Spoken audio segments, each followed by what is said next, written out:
Hello mga auntie, samahan niyo akong mag-ukay-ukay. So meron ako nagustuhan na bag dito, ayan.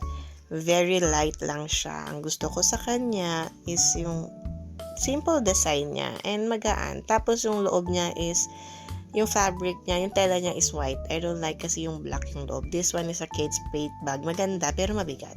Napunta ako sa isang ukayan na mas mura. This is for 100 na items. So, nag-shopping ako at itong mga nabili ko. So, ito yung nakuha ko sa ukay-ukay.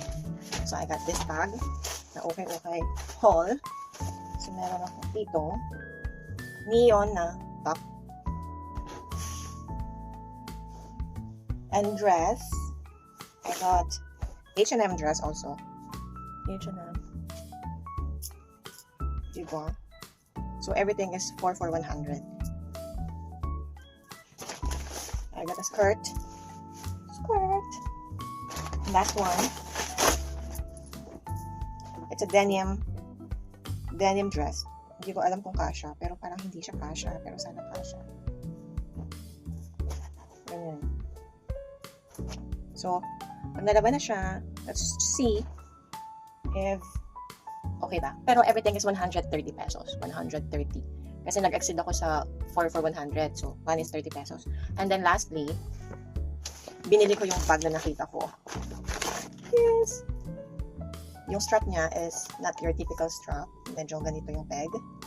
And what I like about it, kasi hindi siya malaki, hindi siya maliit.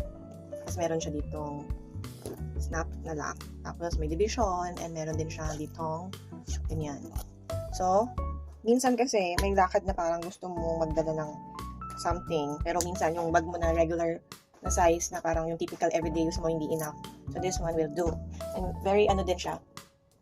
Alam mo yun? Parang everyday look. And this is 480 pesos. But I got it for 380 kasi 20% off. So, I'm going to sanitize it. And I'm excited to use it. Everything is 380 plus 130 is how much? 520? Bye!